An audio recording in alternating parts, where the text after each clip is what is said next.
and welcome to the Crooked Letter Sports Podcast, the show about Mississippi sports and the folks who play them. I'm Tyler Cleveland, joined as always by my co-host and dad, Rick Cleveland of Mississippi Today fame. Dad, it's that time of year to wrap up, put a bow tie on 2024. Hope everybody had a good Christmas out there. But today we're talking about some of our favorite sports stories of the year.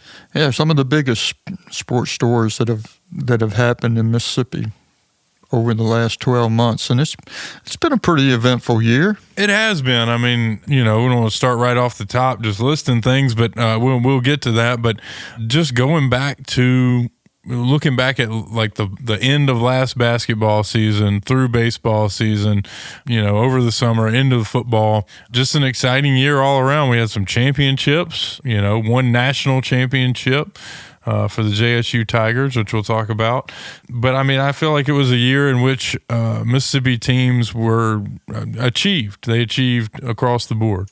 Yeah, we had some really great athletes. One in particular was we probably had the best high school baseball player in the country this year. Yeah, Connor Griffin. When we had and did some great shows with he and his dad, Kevin, who we'll talk about that a little bit. Dad, why don't you get us kicked off? Give me some of your favorite sports stories of the year, or maybe your top sports story of the year. Well, did I tell you about the day I made a hole-in-one? You didn't have to tell me because I was there. I mean, that's your favorite story of the year for sure. And it was one of mine, by the way. It's one that I get to tell pretty regularly when people ask me how you're doing. I was like, well, he's thriving. Well, the question was my favorite. Yes, your favorite sports story of the year. And you want me to be serious about it? Yeah, well, somewhat serious. I guess the biggest sports story of the year in Mississippi in the first year that we've had the 12-team college football playoff, that Ole Miss was in it right up to the end. It was a huge story all fall. Would they get in? Would they not? Would they? At first, it looked like they would probably were even in contention to host a first round game, and it didn't turn out that way, but it was a big story nonetheless. 9-3 season. That's a huge story. I think that was probably the biggest story in the state. I agree. It fell just one win short of what they needed and had their chances in those games. I mean, all three of the games they lost, any one of them would have put them in the playoff, and all of them were really close games. I just remember, just before the season, I think if you went back to like our preseason show where we were talking about Ole Miss, we talked about them as a possibility. And then a couple games into the season, I remember, trying to do math, looking at the schedule, seeing, which games they could win, which ones they, were going to struggle in. I certainly didn't have them beating Georgia and then losing to a 500 Florida team, but it was just a fun year, and hate that they didn't make it, but it's going to be, the 12-team playoff, I think, is fantastic for college football. Yeah, 16 would be better. Yeah, well, 64. Let's go all the way. Let's play a whole tournament.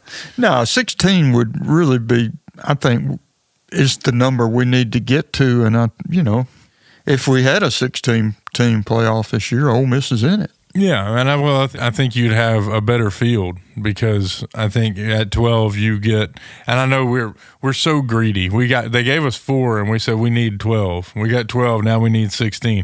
But it really is. I think Ole Miss is one of the 12 best teams in the country, and I don't know how you want to qualify that or whatever. I just feel like on any given day they can beat anybody, as they proved against Georgia, and I would love to see them in the playoff, but it didn't happen that way.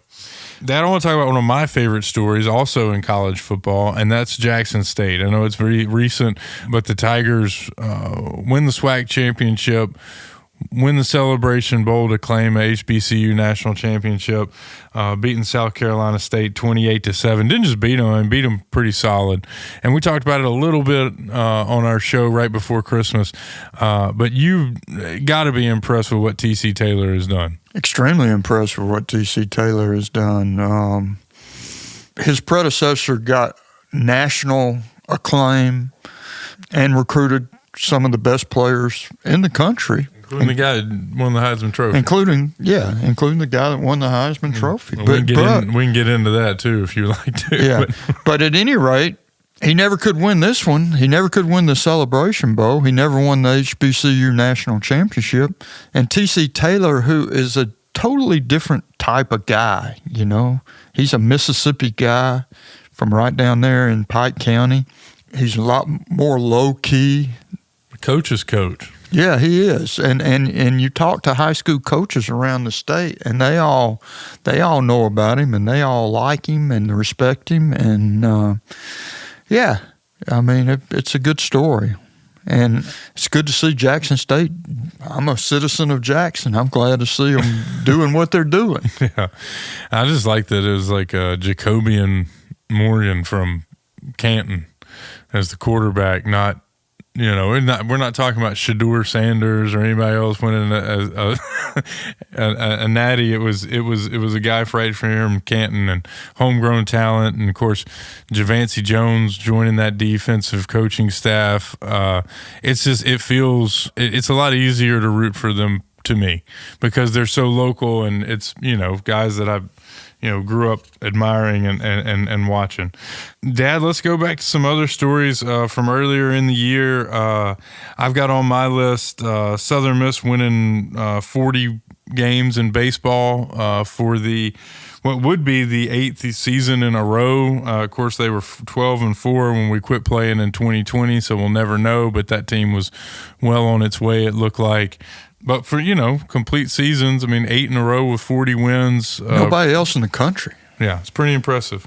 Nobody else in the country's done it. And, you know, what made this year a bigger story to me is that you had a change at the top. You had, you know, Scott Berry retired after an incredible career, and Chris Ostrander just picked right up. And they won their league. They made it to a regional final. Not much bad to say there. Let's see what else I've got on my list here. I've got this goes back to the last winter. The highlight of the best game that I saw on any high school field, court, whatever, was the Canton Yazoo City game at the Coliseum in the state championship last year. They packed it out. It sold out. They're standing room only. The fire marshal was trying to, you know, he had to delay the start of the game till people could find seats.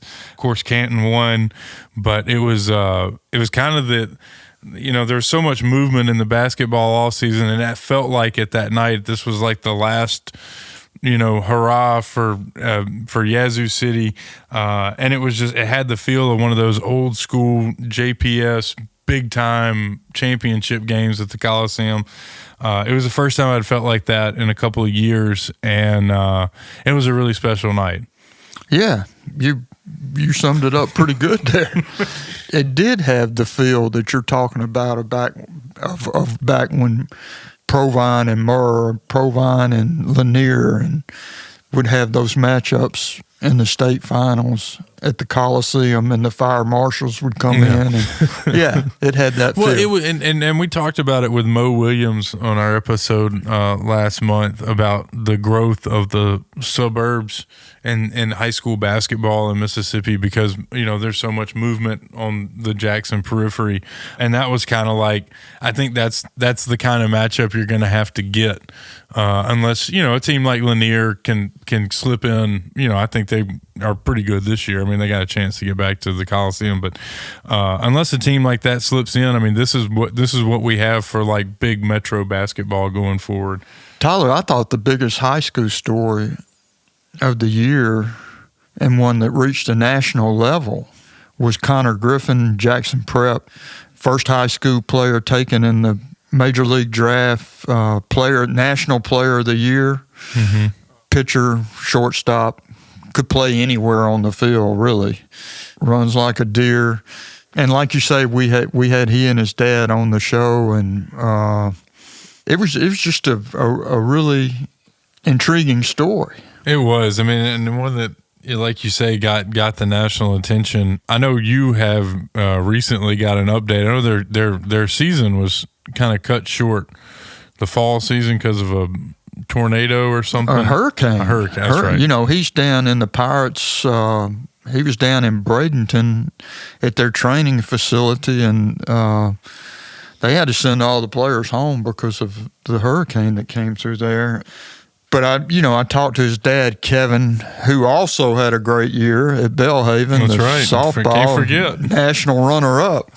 But anyway, Kevin tells me that Connor's put on 20 pounds Well, you of showed me muscle. that picture. He looks like a monster. He's, now he's like 6'4", 225. He looks like a major league baseball player is what he looks like. Oh, yeah. He looks like Matt Wallner was what he looks like. Yeah, well, he's not quite as tall as Matt, but boy, he's put together, and I just can't wait to see what happens with him. This is going to be an interesting story to follow in 2025 and 2026 and on down the road. Yeah, I don't know what his what do they call that? Your estimated arrival time is, but it's.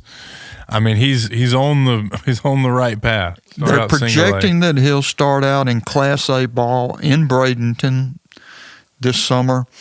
It all depends, Tyler, on how he hits. We know he's got all the tools. We know he can play shortstop. We know he can play center field. Can he hit a major league curveball? Can he hit 98-mile-an-hour heat? That's what we're going to have to find out. Yeah. Find out if he's one of the 45 people that can do that consistently on Earth. Dad, looking elsewhere in high school sports, more recently, these high school football championships down in Hattiesburg were a lot of fun. The two big headlines from there was, of course, Tupelo finishing that undefeated season, beating Brandon in the 7A state championship. And then how about the Poplarville Hornets, man? West Point and Louisville were tied for the most state championships in the MHSAA era. West Point wins theirs, and then Poplarville stuns Louisville in their game. And I know I did like the TV spot before the Louisville game, and they said, who's going to win? And I said, you'll go broke betting against Louisville in state championships. Yeah. And sure enough, Poplarville pulled it out. That was a fun weekend for me. And I think this Tupelo season, especially the undefeated year, Jaden Hill winning the player of the year, I think this is going to go down as one of the best seasons in Tupelo, certainly in Tupelo history, but in Mississippi high school sports or football history.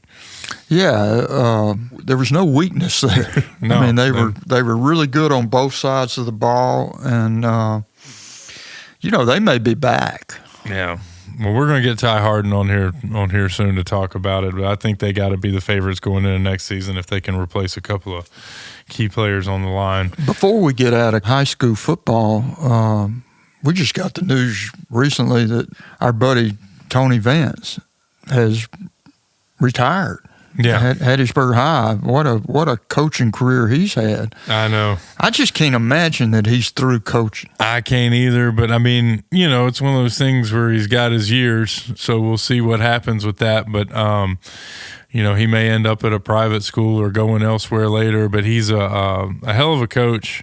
And if this is his last season coaching, what a year to go out on. Hattiesburg's undefeated before they lost in the state championship to Grenada in front of a big crowd down there at M.M. Roberts Stadium. Goes on to coach Mississippi in the Mississippi-Alabama game, which was – we can get into that if you want to, but what a hose job. We got absolutely screwed by the officials for the umpteenth millionth year in a row. But an incredible effort. I thought they were, well coached and certainly played hard for them. And what a career if this is it. Yeah, I got an idea for the Miss Al game that would solve a lot of problems because, when they play in Alabama, they have Alabama officials. When they play in Mississippi, they have Mississippi officials. There's always complaining that goes on. Mm-hmm. Let's bring in the officials from Texas. Or Louisiana or somewhere. Tennessee. Yeah. Anywhere. I would be the first to sign that petition because I'm just telling you, it was highway robbery. Is what I'll call it. Was what we experienced earlier this year. Dad, what else you got on your list of top stories? Well, I mean, here's one. You got the team that won one football game in college football. One college football game. 0 games in their conference. I'm talking about Southern Miss now. They're 1-11, 0-8, and they hire the coach of the team that won their league championship. Never heard of anything like that. I've never seen anything like that. I mean, that's a crazy story. If this was the Big Ten, or the SEC, people would be going crazy all over the country about this story. Yeah. Oh, it is. I mean, I think it, and we had Southern Miss AD Jerry McLean on not too long to talk about it, but it was kind of goes to where Southern Miss's traditional standing is in the league, because you mentioned the other big leagues. If Nick Saban had left Alabama to go to Vanderbilt, it's crazy. I think everyone on ESPN's head would have completely exploded. Yep. And I'm not saying that Charles Huff is Nick Saban or that Southern Miss is Vanderbilt, but I mean it definitely is one of the zanier moves I have seen. And I think on the surface, if you didn't know, just take the names off the front of the jerseys and give me the scenario you just gave me, most people would see that as not even a lateral move. No. Right? But I think like he said in the introductory press conference, he knows what Southern Miss is and where it should be. So I think it'll, it's going to be fun to watch what happens. I expect he's going to bring in a slew of transfers here. Well, by the time this podcast is aired, right, we'll know a lot more about that. Tyler, there are many stories that happen in 2024 that that we need to get to. One of my favorites is when Dot Burrow, Joe Burrow's grandmother from Smithville, Mississippi, now lives in Amory, went into the National High School Hall of Fame 74 years after her playing career ended. It's pretty incredible. It's one of my favorite stories I've ever covered. Well, I got to go to Boston. It was so serendipitous how the whole thing happened. I was up there covering a tornado, the result of that terrible tornado, and stumbled onto the fact that here's a woman that once scored 82 points in a high school basketball, averaged 50 points on the season in a basketball season. And all those, more than 7 decades later is recognized on a national level. Well, what a great story and what a great find. I should have gone with you. I went to South Delta to cover tornado damage that day. And you went up to Amory and stumbled across a fantastic story. And what was cool is you going up there and getting to, experience the induction. And, I'm glad that, I guess I should be glad that Joe is so damn good at football, because it probably helped them recognize, it added an element to the story and helped them recognize what an incredible career she had had. Yeah, but that's right. There's no doubt that her grandson, being Heisman Trophy winner and now NFL star, Joe Burrow, should be MVP on that terrible Bengals team. Yeah, but she earned it. Yeah. She had already earned it before he ever was a twinkle in her whatever. Yeah. But just to help her get the recognition that she already rightfully deserved. Right. And here let's talk about another person that got national recognition that is very much deserved. We had Patrick Willis go into the Pro Football Hall of Fame. Best college football player I've ever covered. He's one of the best that ever came through Mississippi. There's no doubt about that. And then became one of the best in the NFL, and one of the smartest too, to get out of it with his brain and body intact. I completely get it. Everybody, I have a buddy that's a huge 49ers fan that was kind of distraught over it, but I'm just telling you, I would have done the exact same thing. The guy is, he was always that smart and savvy. And I know we've talked about it before, but when I was working up there at Ole Miss on the sports information staff as an intern when I was in school, my job was to go talk to Patrick Willis after the games and run the quotes back to the press box before he went into any kind of interview room or anything like that. And I talked to him after some bad, bad losses. And he would have 16 tackles and 4 tackles for a loss and a forced fumble and and they would lose 10-3 to somebody terrible.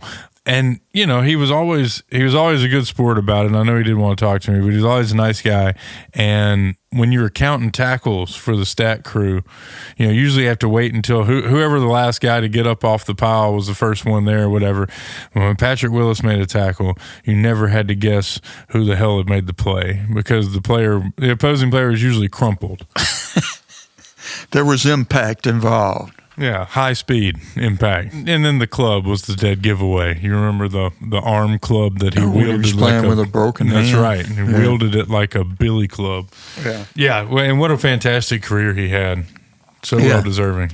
A not so happy story was that after all these years, one of the oldest football programs in Mississippi is no more. Yeah, Mississippi College. That was just recently here in November.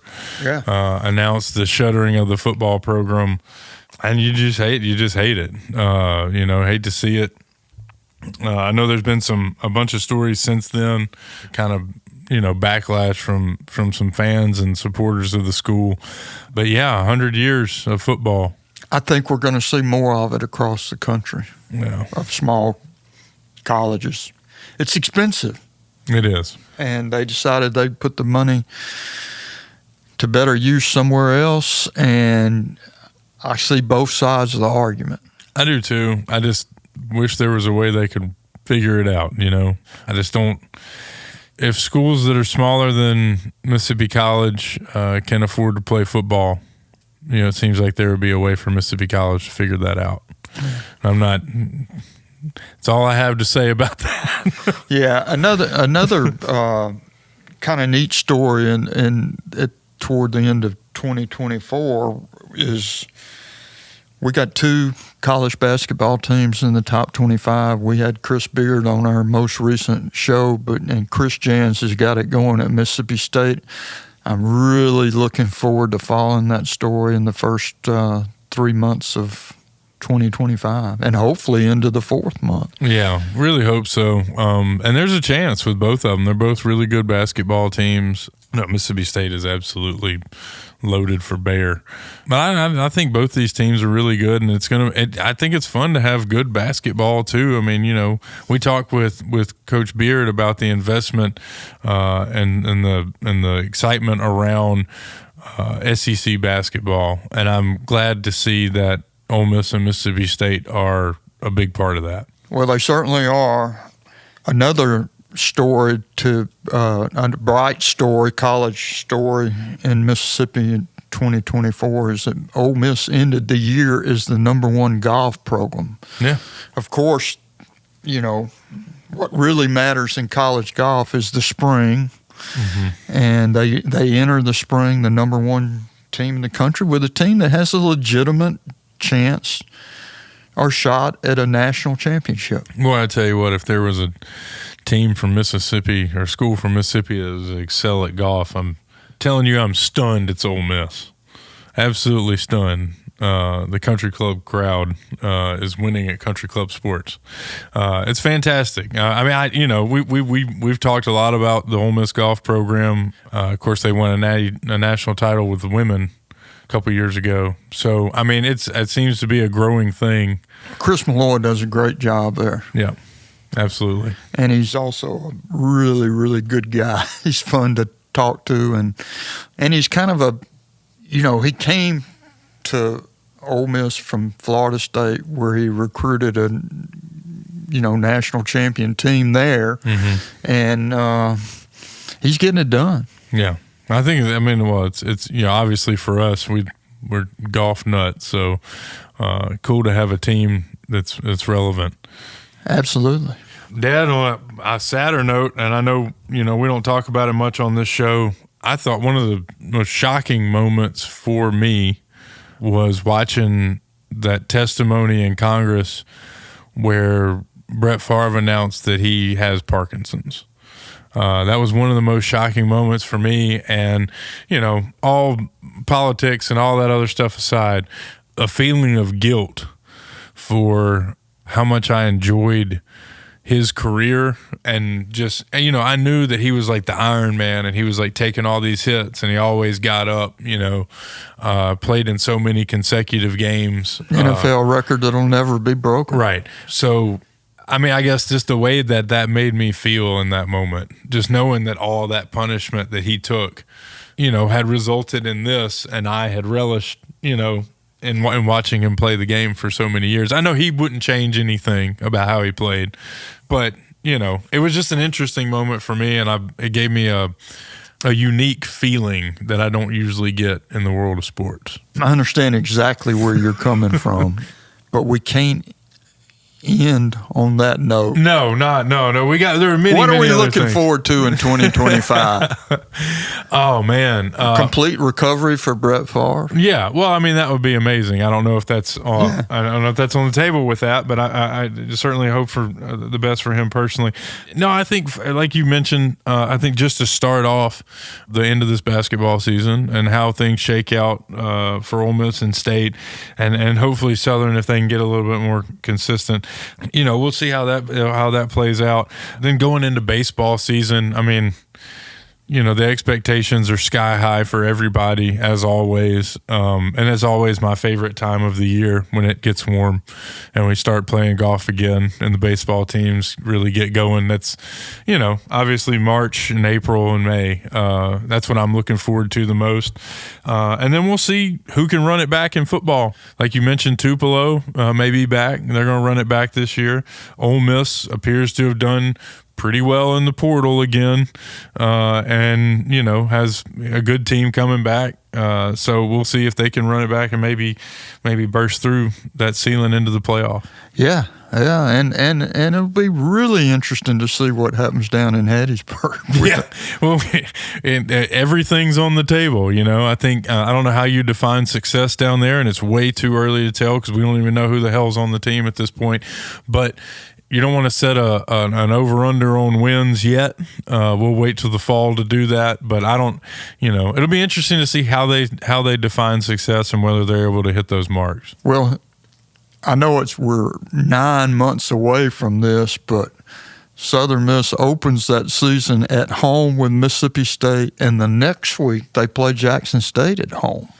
Man, you talk about big tests for different reasons. Yeah. You feel like even with all the turnover at Mississippi State, you know, they're going to come in with at least on paper, with a team that's worth much more than the one that will be in Hattiesburg, on paper anyway. Right. And then you've got JSU with Coach T.C. Taylor, the reigning HBCU national champions, who just seem to keep getting better under his tutelage. So, whew, man. Yeah. What a way to start the season. Yeah, it'll be interesting for sure. Anything else you're looking forward to? Another exciting season of New Orleans Saints football? Let's not go there yet. Yeah, there's a lot of things. You're still throwing dirt on this one? Yeah. I'm looking forward to another year of us doing this every week. Yeah. It's been a lot of fun, and we hope you folks listening have had as much fun as we have. You know, all the best in 2025. There you go. Thanks for joining us, guys. Have a good one out there, and Happy New Year.